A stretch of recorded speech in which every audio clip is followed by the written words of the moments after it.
This channel does not promote any violent, harmful, or illegal activities. All content provided by this channel is meant for an educational purpose only. বাইপারে নজর রাখবো, সেখানে বন্ধ ক্লাবে বিস্ফোরণ। সাত সকালে স্থানীয় বাসিন্দারা জোরে শব্দ শুনতে পান বিস্ফোরণের। আমরা সিসিটিভি ফুটেজ দেখাচ্ছি।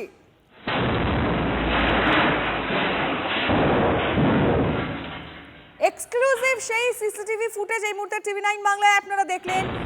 বিস্ফোরণে উড়ে গিয়েছে ক্লাবের টিনের চাল। বিস্ফোরণের পর আগুন লাগে, ভেঙে যায় পাশের বাড়ির জানলার কাঁচ। মজুদ বোমা ফেটেই বিস্ফোরণ, এটা স্থানীয়রা দাবি করছেন। ঘটনাস্থল থেকে একাধিক তাজা বোমা উদ্ধার হয়েছে।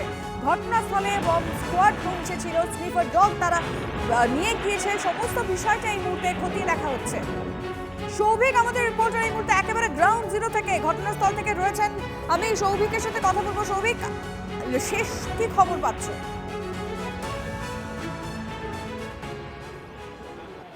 দেখো, শেষ যে খবর পাওয়া যাচ্ছে সেটা হচ্ছে পাইকপাড়ায় গাঙ্গুলি পাড়া লেন, এই লেনে যে ঘরটা এখন দেখানো হচ্ছে পরিত্যক্ত একটি ক্লাব ঘর।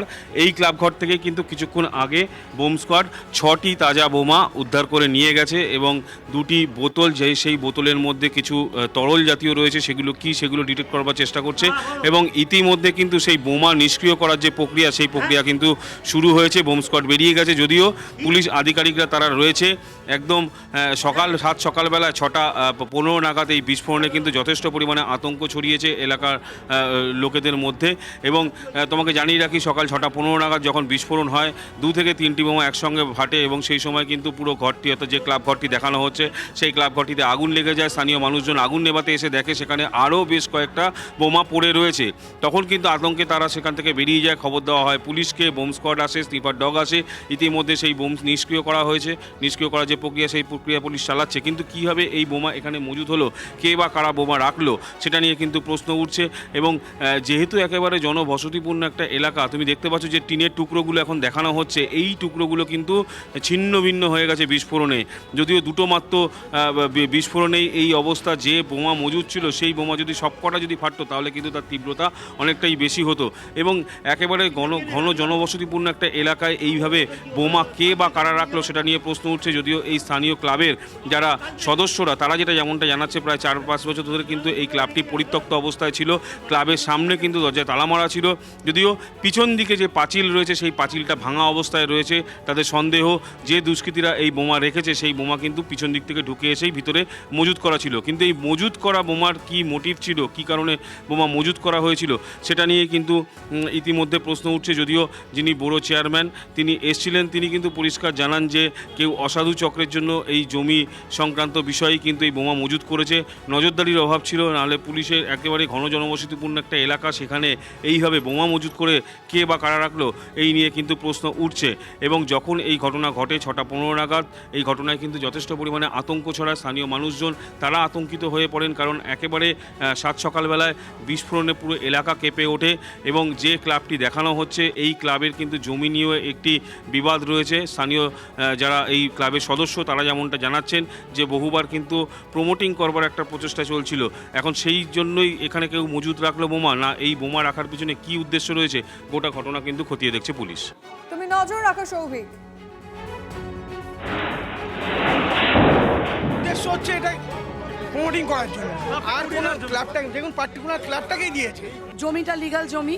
এই জমির মধ্যে কোনো এই জমির মালিকানা 2-4 জন এসে গেছে, যার জন্য এই জমিটা একজন নেবে বলে, যেটা আমাদের সন্দেহ ক্লাব এবং জমি সমেত নেবে বলে এই ঘটনাটা ঘটিয়েছে। আমরা চাইছি যে ঘটনাটা ঘটিয়েছে তার কঠোর শাস্তি হোক। দেখুন, ক্লাবটা নেওয়া বা জমি নেওয়াটা বড় কথা নয়, জমিটা 1 কাঠা কিছু জমি, কিন্তু আমাদের মানুষের জীবনের দামগুলো অনেক বেশি ছিল। আজকে যদি সব কটা বোম বাস্ট হতো তাহলে কিন্তু আমরা কেউ থাকতাম না। এই ক্লাবটা 3-4 মাস খোলা হয়নি, যার জন্য কি করেছে, যখন বোমটা বাস্ট করলো তারপরেই যখন সব ছিন্নভিন্ন হয়ে গেল, দেখলাম পিছনের দেয়ালটা ভাঙা, মানে প্রি প্ল্যান। কেউ একজন ব্যক্তিগত স্বার্থে ওই পিছন দিকে দেয়াল ভেঙে ওখানে বোমা রেখে দিয়েছিল, মজুত করে রেখে দিয়েছিল। বোম এইটা বহিরাগত কিছু লোক আনাগোনা করছে দীর্ঘদিন ধর্মতী পাড়ায়, এই প্রমোটিং চক্র আপনারা যেগুলো বলেন, এবং কিছু ভেস্টেড ইন্টারেস্ট আছে বাড়ি কেনা শুরু করেছেন, একটা থেকে দুটো বাড়ি হচ্ছে, তার জন্যই এইটা রেখে এই ক্লাবটাকে, অনলি ক্লাব, যদি ক্লাবটাকে উচ্ছেদ করা যায় তাহলে পুরো জায়গাটা আমাদের পক্ষে। কেউ ওখানে বোম রেখেছে ওই ঘরে, লাস্ট 5 বছর হলো কেউ আমরা দেখিনি থাকার, সবসময় লক অ্যান্ড কি থাকে। এবার এখন আমরা দেখছি দরজাটা আজকে এক্সপ্লোশনে ভাঙার পরে এত তীব্র এক্সপ্লোশন, লোহার মানে ভেঙে সামনে চলে গেছে। আমরা দেখি পেছনের পাঁচিল নেই, তার মানে কেউ নিশ্চয়ই ঢুকে ওখানে প্ল্যান করে পরিকল্পনা করে বোম রেখেছে। আমাদের এই গলিতে কোনোদিন শান্তিপ্রিয় জায়গা, পাইকপাড়া শান্তিপ্রিয় জায়গা। এখানে সবাই 1-150 বছর ধরে রয়েছে, কারণ সবার এখানে কোনো ধরনের ঝামেলা অশান্তি কিছু নেই। বাজে ছেলে ইদানিং আসছে এবং আমি মুখ্যমন্ত্রীর কাছে অনুরোধ করছি এখানে সিসিটিভি বসানো হোক। আপনাদের এলাকায় না, এই 3টে পোস্টে দিক এবং এখানে এখন পুলিশ পোস্টিং করে রেখে দেওয়া হোক। ভয় তো অনেক আছে দাদা, ভয় নেই, এইখানে আমরা বাস থাকি, হ্যাঁ ভয় নেই। অনেকটা আতঙ্ক দাদা, আমরা বাচ্চা কাচ্চা নিয়ে হট করে এই যে শর্টকাট রাস্তা আছে আমরা এখান দিয়ে বেরিয়ে যাই, স্কুলে যাই, কিন্তু এবার তো আর যাওয়া মানে অসম্ভব, প্রচুর ভয় আমাদের। ছবিটা আপনাদেরকে দেখা হচ্ছে সিসিটিভি ফুটেজে, যেখানে দেখা যাচ্ছে ভয়াবহতা, এই বিস্ফোরণের ভয়াবহতা বোঝা যাচ্ছে এই ছবিটা দেখে। বিজেপি নেতা তাপস রায় এই মুহূর্তে রয়েছেন আমাদের সঙ্গে টেলিফোন লাইনে। তাপস বাবু, যে ছবি পাইকপাড়ার মতো একটা জায়গায় দেখছি তা ভয়ানক, মানে বিস্ফোরণের ভয়াবহতা ছবিটা দেখে বুঝতে পারা যাচ্ছে। একটা ক্লাব যেটা দীর্ঘদিন ধরে বন্ধ, সেখানে তাজা বোমা পাওয়া গেছে এবং বিস্ফোরণ, গোটা বিষয়টিকে আপনি কিভাবে দেখছেন? নির্বাচনী প্রস্তুতি একদম কলকাতার প্রাণকেন্দ্র, উত্তর কলকাতার পাকপাড়া। ক্লাবটা বন্ধ থাকে মানে এই কারণেই বন্ধ থাকে, যেখানে এই সমস্ত বোমা তৈরি, বোমা তাজা বোমা বা বোমা সামগ্রী থাকবে, সেখান তো খোলা থাকবে না, সকলের জন্য তো উন্মুক্ত থাকবে না, কয়েকজন এবং তাদের কাছেই চাবি থাকবে। তো সুতরাং কলকাতার মানুষ, বাংলার মানুষ বহু দেখলো এই 15 বছরে তৃণমূলী রাজে। আবার এই বকটুয়েতে ওখানে আবার দাঁড়িয়ে বলে এসেছিলেন মমতা ব্যানার্জি, নির্দেশ দিয়েছিলেন পুলিশকে, বাংলার পুলিশ, কলকাতার পুলিশ, যে তারা যেন, তো কলকাতার বুকে কলকাতার পুলিশ, কলকাতার ডিটেকটিভ ডিপার্টমেন্ট, সেই থানা, তারা এটাও জানতে পারলো না ইন্টেলিজেন্স কিরকম ভাবে ফেল করেছে। আসলে পুলিশ যদি যে কাজ করার সেটা না করে অন্য কাজ করে বা পুলিশকে দিয়ে অন্য কাজ করানো হয়, তাতে এটা হয়।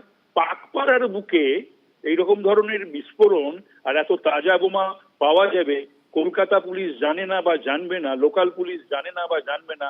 এটা আমি দীর্ঘদিনের, আমি কলকাতায়, আমার জন্মটাই শুধু নয়, 1 বছর বয়স থেকে আমি কলকাতায়, তো সুতরাং এটা আমি মানতেও পারছি না, বিশ্বাসও করছি না। আর সেই কলকাতা পুলিশের সঙ্গে তুলনা করা হতো স্কটল্যান্ড ইয়ার্ডের, কাদের সঙ্গে তুলনা করবে সেটা জানি না। এটা খুবই দুর্ভাগ্যের এবং দুঃখের বিষয়, কলকাতা পুলিশ এই জায়গায় এসে দাঁড়িয়েছে। আপনাকে অনেক ধন্যবাদ। এই ঘটনার পর স্থানীয় কাউন্সিলর কি বলেছেন? নিশ্চিত অস্বাভাবিক, এত লোক এর মধ্যে ঢুকলো কি করে? একসাথে মানে সেটা এদের জানানো উচিত ছিল এদের। দেখুন, আমরা কি খুঁটিয়ে তো সব বাড়ি বাড়ি ঘুরে দেখি না, নর্দমা আটকালে আমাদের খুঁজে পাবে, বা আলো জ্বলছে না আমাদের খুঁজে পাবে। বহিরাগতরা এসছিল ওই জায়গার কিছু আসলে দখলদারির কিছু স্টোরি থাকতে পারে, বহু ঘটনা আছে, তো বুঝেন তো কার পিছনে কিছু নেপথ্যে থাকে। প্রমোটারি রাজ নয়, প্রমোটারি একটা ব্যবসা। তো কি মুশকিলের কথা, একটা প্রমোটার যারা এখানে যারা আছে জিজ্ঞাসা করুন তো, কেউ মাস্তানি করে এখানে প্রমোটারি করে? আমার এই এলাকায় একদম শান্তিপ্রিয় লোক, এখানকার লোকেরা একটু আড্ডা মারতে ভালোবাসে, ব্যাস, এছাড়া আর কিচ্ছু নেই। ভালো একটা পুজো করে, বললাম কোনো শয়তান রেখেছে কেউ না কেউ। নিশ্চিতভাবে যদি সেইভাবে যদি হতো, বললাম যে কোথাও একটা ভুল হয়ে গেছে, সেই ভুলের তো নিশ্চিতভাবে আমি আশা করি যে পুলিশ, সেই প্রশাসন সেটা দেখবে।